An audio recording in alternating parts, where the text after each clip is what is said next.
Praise the lord. ಯೇಸು ಕ್ರಿಸ್ತನ ನಾಮದಲ್ಲಿ ಎಲ್ಲರಿಗೂ ನಾನು ವಂದನೆಗಳನ್ನು ತಿಳಿಸೋನಾಗಿದ್ದೇನೆ. Rent to rest reveal ministry ಮುಖಾಂತರವಾಗಿ ಬಂದಿರುವಂತಹ ಅನೇಕ ದೇವರಾತ್ಮನ ಸಂದೇಶಗಳನ್ನು ನೀವು ಕೇಳಿ ಆಶೀರ್ವಾದ ಹೊಂದಿದವರಾಗಿದ್ದೀರಿ ಎಂಬುದಾಗಿ ನಾನು ನಂಬುವನಾಗಿದ್ದೇನೆ. ಕಳೆದ ದಿನಗಳಿಂದ ಸ್ವಲ್ಪ ಕಾರಣಾಂತರಗಳಿಂದ ನಾವು ಆ ವಿಡಿಯೋಗಳನ್ನು ಅಪ್ಲೋಡ್ ಮಾಡಲಿಕ್ಕೆ ಸಾಧ್ಯವಾಗಲಿಲ್ಲ. ದಯವಿಟ್ಟು ಅದಕ್ಕಾಗಿ ನಾನು ದೇವಜನರಲ್ಲಿ ಕ್ಷಮಾಪಣೆಯನ್ನ ಬಿಡುವನಾಗಿದ್ದೇನೆ. ದೇವರು ಈ ಸೇವೆಯನ್ನ ಆಶೀರ್ವದಿಸಿ ನಿಮ್ಮೆಲ್ಲರ ಪ್ರಾರ್ಥನೆಯಿಂದ ಮುನ್ನಡೆಸ್ತಾ ಇದ್ದಾರೆ. ಹಾಗಾಗಿ ನಾನು ದೇವರಿಗೆ ಕೋಟಿ ಕೋಟಿ ಸ್ತೋತ್ರಗಳು ಮತ್ತು ನಿಮ್ಮೆಲ್ಲರನ್ನು ದೇವರು ಕಾಯ್ದು ಕಾಪಾಡಲಿ ಎಂಬುದಾಗಿ ನಾನು ನಿಮ್ಮೆಲ್ಲರಿಗಾಗಿ ಪ್ರಾರ್ಥನೆ ಮಾಡುವನಾಗಿದ್ದೇನೆ.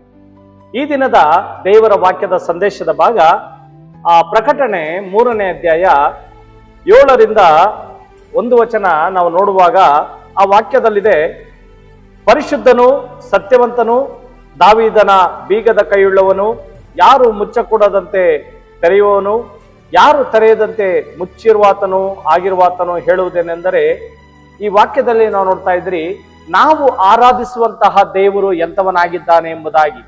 ಆತನು ಸತ್ಯವಂತನಾಗಿದ್ದಾನೆ, ಆತನು ಸುಳ್ಳು ಹೇಳುವವನಲ್ಲ, ಆತನು ಸುಳ್ಳನ್ನ ಹೇಳುವವನಲ್ಲ, ಆತನು ಸತ್ಯವಂತನಾಗಿದ್ದಾನೆ. ಅಷ್ಟೇ ಅಲ್ಲದೆ ಆತನೇನಾಗಿದ್ದಾನಂದ್ರೆ ದಾವೀದನ ಪರಿಶುದ್ಧನಾಗಿದ್ದಾನ. ದೇವರು, ನಾವು ಆರಾಧಿಸುವಂತ ದೇವರು ಪರಿಶುದ್ಧನಾಗಿರೋ ಪ್ರಕಾರವಾಗಿ ನೀವು ಸಹ ಪರಿಶುದ್ಧರಾಗಿರಿ ಎಂಬುದಾಗಿ ದೇವರ ವಾಕ್ಯದಲ್ಲಿದೆ. ಆತನು ಪರಿಶುದ್ಧನಾಗಿದ್ದಾನೆ, ಅಷ್ಟೇ ಅಲ್ಲದೆ ಸತ್ಯವಂತನಾಗಿದ್ದಾನೆ. ಆತನು ಹೇಳುವುದು ಏನೆಂದರೆ, ದಾವೀದನ ಬೀಗದ ಕೈಯುಳ್ಳವನು. ಆತನು ಒಂದು ಸಾರಿ ನಮ್ಮ ಡೋರ್ಗಳನ್ನ ಮುಚ್ಚು ಮಾಡಿದ್ರೆ, ಕ್ಲೋಸ್ ಮಾಡಿದ್ರೆ ಅದನ್ನ ತೆಗೆಯುವುದಕ್ಕೆ ಯಾರಿಂದಲೂ ಸಾಧ್ಯವಿಲ್ಲ. ಯಾಕಂದ್ರೆ ಅದಕ್ಕೆ ಆತನೊಬ್ಬನೇ ಸರಿಯ ಬೀಗದ ಕೈ ಆತನಲ್ಲಿ ಇದೆ. ನಮ್ಮ ನಡತೆ, ನಮ್ಮ ಮಾತು, ನಮ್ಮ ಬಯಕೆ ಎಲ್ಲವೂ ಸಹ ದೇವರಿಗೆ ಗೊತ್ತು. ನಾವು ಏನು ಮಾಡ್ತಾ ಇದ್ರಿ ಹಾಗೆ ದೇವರಿಗೆ ಎಲ್ಲವನ್ನೂ ಗೊತ್ತು. ಆತನು ಎಲ್ಲವನ್ನು ಬಲ್ಲಾತನಾಗಿದ್ದಾನೆ. ಯಾಕೆಂದ್ರೆ ಆತನು ಸತ್ಯವಂತನಾಗಿದ್ದಾನೆ ಮತ್ತು ಪರಿಶುದ್ಧನಾಗಿದ್ದಾನೆ. ಆತನನ್ನ ಆರಾಧಿಸುವಂತವರು ನಾವು ಸಹ ಸತ್ಯವಂತರಾಗಿರಬೇಕು, ಪರಿಶುದ್ಧರಾಗಿರಬೇಕು. ಈಗಿನ ಜೀವನದಲ್ಲಿ, ಈಗಿನ ಲೋಕದಲ್ಲಿ ನಾವು ನೋಡುವಾಗ, ನಾವು ಜೀವನ ಮಾಡುವಾಗ ಅನೇಕರಿಂದ ನಾವು ಶೋಧನೆಗಳು, ಅನೇಕರಿಂದ ಒಂದು ಕಷ್ಟಗಳು, ಅನೇಕರಿಂದ ಒಂದು ಇಕ್ಕಟ್ಟುಗಳನ್ನು ನಾವು ಅನುಭವಿಸ್ತಾ ಇದ್ದೀರಿ. ಆದರೂ ಅನುಭವಿಸಿದ್ರು ಸಹ ನಮ್ಮ ನಂಬಿಕೆ ದೇವರಲ್ಲಿರಬೇಕು. ಆ ನಂಬಿಕೆ ಎಂತದ್ದಾಗಿರ್ಬೇಕಂದ್ರೆ ಅದು ಪರಿಶುದ್ಧತೆಯಿಂದ ಕೂಡಿರಬೇಕು ಮತ್ತು ಸತ್ಯದಿಂದ ಕೂಡಿರಬೇಕು. ಅಂತಹ ದೇವರನ್ನ ನಾವು ಆರಾಧಿಸುವಂತಹ ನಾವು ಸಹ ಪರಿಶುದ್ಧರಾಗಿರ್ಬೇಕು ಎಂಬುದಾಗಿ. ಯಾಕಂದ್ರೆ ನಾವು ಪ್ರಕಟಣೆ 2ನೇ ಅಧ್ಯಾಯ 11ನೇ ವಚನದಲ್ಲಿ 10ನೇ ವಚನದಲ್ಲಿ ನಾವು ನೋಡ್ತೀರಿ, ನೀನು ಸಾಯಬೇಕಾನಾದರೂ ನಂಬಿಗಸ್ತನಾಗಿರು ಎಂಬುದಾಗಿ, ಜೀವದ ಜಯಮಾಲೆಯನ್ನು ನಿನಗೆ ಕೊಡುವೆನು ಎಂಬುದಾಗಿ. ಹೌದು, ನಾವು ಸಾಯಬೇಕಾದ್ರೂ ದೇವರಿಗೆ ನಂಬಿಗಸ್ತರಾಗಿ ಜೀವನ ಮಾಡಬೇಕಾಗಿದೆ. ಲೋಕದಲ್ಲಿ ನಾವು ಸುಳ್ಳು ನೋಡ್ತಾ ಇದ್ದೀರಿ, ಅಸತ್ಯಗಳು ನೋಡ್ತಾ ಇದ್ದೀರಿ, ಮತ್ತೆ ಅಸತ್ಯವಾದದ್ದನ್ನು ನಾವು ಮಾತಾಡ್ತಾ ಇದ್ದೀರಿ ಮತ್ತು ಅಸತ್ಯವಾದಂತಹ ಜನಗಳ ಸಹವಾಸ ನಾವು ಮಾಡ್ತಾ ಇದ್ರಿ. ಆದರೆ ಸತ್ಯವನ್ನ ನಾವು ತಿಳ್ಕೊಳ್ತಾ ಇಲ್ಲ. ಆದ್ರೆ ನಾವು ಸತ್ಯವಾದ ದೇವರನ್ನ ಆರಾಧನೆ ಮಾಡ್ತಾ ಇದ್ದೀರಿ, ಪರಿಶುದ್ಧವಾದ ದೇವರನ್ನ ಆರಾಧನೆ ಮಾಡ್ತಾ ಇದ್ದೀರಿ. ಆದ್ರೆ ನಾವು ಪರಿಶುದ್ಧವಾಗಿಲ್ಲ ಮತ್ತೆ ಸತ್ಯವಾಗಿಲ್ಲ. ಆದರೆ ವಾಕ್ಯದಲ್ಲಿ ನೋಡುವ ಪ್ರಕಾರವಾಗಿ ನೀನು ಸಾಯಬೇಕಾದರೂ ನಂಬಿಗಸ್ತನಾಗಿರು ಎಂಬುದಾಗಿ. ಆ ನಂಬಿಕೆಸ್ತಿಕೆ ಎಲ್ಲಿಂದ ಬರುತ್ತೆ ಮತ್ತು ಆ ಪರಿಶುದ್ಧತೆ ಎಲ್ಲಿಂದ ಬರುತ್ತೆ ಎಂಬುದಾಗಿ ನಾವು ನೋಡುವಾಗ, ನಾವು ನಂಬಿದಂತಹ ದೇವರಿಂದ ಆ ಪರಿಶುದ್ಧತೆ ಬರುತ್ತೆ.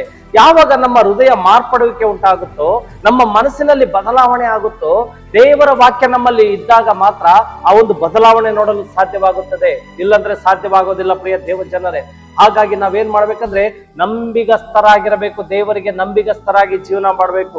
ನಿನಗೆ ಕಷ್ಟ ಬಂದಿದ್ಯಾ, ನಿನಗೆ ಸಂಕಟ ಬಂದಿದ್ಯಾ, ನಿನಗೆ ಹಿಂಸೆ ಇದೆಯಾ, ನಿನಗೆ ಶೋಧನೆ ಇದೆಯಾ, ನಿನಗೆ ಇಕ್ಕಟ್ಟಿದೆಯಾ, ಇವತ್ತು ಈ ಒಂದು ಸಂದೇಶವನ್ನ ನೋಡ್ತಿರುವಂತ ದೇವಚನರಲ್ಲಿ ನಿನಗೆ ಕಷ್ಟಗಳಿರುವುದಾದರೆ, ಸಮಸ್ಯೆಗಳಿರುವುದಾದರೆ, ಇಕ್ಕಟ್ಟುಗಳಿರುವುದಾದರೆ, ಶೋಧನೆಗಳಿರುವುದಾದರೆ, ನೀನು ಯಾರನ್ನು ನಂಬಬೇಕು? ನೀನು ನಿನ್ನ ಚಿಂತಾಭಾರವನ್ನ ದೇವರ ಮೇಲೆ ಹಾಕಿದಾಗ ಮಾತ್ರ ಅವುಗಳೆಲ್ಲಗಳಿಂದ ಬಿಡುಗಡೆ ಆಗೋದಕ್ಕೆ ಸಾಧ್ಯವಾಗುತ್ತೆ. ಪ್ರಿಯ ದೇವ ಜನರೇ, ಇವತ್ತು ಕಣ್ಣೀರಿಂದ ನೀನು ಕೊರಗಬೇಡ, ಚಿಂತೆಗಳಿಂದ ನೀನು ಕುಗ್ಗಬೇಡ, ಮತ್ತೆ ಲೋಕದ ಕಷ್ಟಗಳಿಂದ ನೀನು ಹಾಳಾಗಿ ಹೋಗ್ಬೇಡ. ನೀನೇನ್ ಮಾಡ್ಬೇಕು? ಸತ್ಯವಾದ ದೇವರನ್ನ ನಂಬಬೇಕು. ಯಾಕಂದ್ರೆ ಆತನು ಪರಿಶುದ್ಧನು ಮತ್ತೆ ಸತ್ಯವಂತನಾಗಿದ್ದಾನೆ. ಹಾಗಾಗಿ ನಾವು ಸಾಯಬೇಕಾದ್ರೂ ನಾವು ನಂಬಿಕಸ್ಥರಾಗಿದ್ದಾಗ ಮಾತ್ರ ಆ ಒಂದು ಜಯದ ಜೀವಮಾಲೆ ನಮಗೆ ದೊರೆಯುತ್ತದೆ. ಆ ಜೀವಮಾಲಕ್ಕಾಗಿ ನಾವು ಓಟವನ್ನ ಓಡಬೇಕು. ಮತ್ತೆ ಆ ಮಹಿಮಾ ಲೋಕಕ್ಕೆ, ದೇವರ ಒಂದು ಉನ್ನತ ಲೋಕಕ್ಕೆ, ಆತನ ಒಂದು ಪರಿಶುದ್ಧತೆಯಲ್ಲಿ ನಾವು ಜೀವನ ಮಾಡೋದಕ್ಕೆ, ಆತನ ರಾಜ್ಯದಲ್ಲಿ ನಾವು ಜೀವನ ಮಾಡ್ಬೇಕಾದ್ರೆ ನಾವು ಪರಿಶುದ್ಧವಾದ ಜೀವನ ಮಾಡಬೇಕಾಗಿದೆ. ಹಾಗಾಗಿ ನಾವು ಪರಿಶುದ್ಧತೆಗಾಗಿ ಇರೋಣ, ಪರಿಶುದ್ಧತೆಯಲ್ಲಿ ಜೀವಿಸೋಣ, ಸತ್ಯ ದೇವರನ್ನ ಆರಾಧನೆ ಮಾಡೋಣ. ಮತ್ತೆ ನಾವು ಸಾಯಬೇಕಾದ್ರೂ ನಂಬಿಗಸ್ತಿಕೆಯಲ್ಲಿರೋಣ. ನಾವು ನಂಬಿಗಸ್ತಿಕೆಯನ್ನು ಬಿಟ್ಟು ನಾವು ಜೀವನ ಮಾಡಬಾರ್ದು, ಅಪನಂಬಿಕಸ್ಥರಾಗಿರಬಾರ್ದು, ನಾವು ಸಂಶಯ ಉಳ್ಳವರಾಗಿರ್ಬಾರ್ದು. ಮತ್ತೆ ನಮ್ಮಲ್ಲಿ ಯಾವುದೇ ಒಂದು ಕೋಪ, ದ್ವೇಷ, ಅಸೂಯೆ, ಹೊಟ್ಟೆ ಕಿಚ್ಚಗಳಿರಬಾರ್ದು.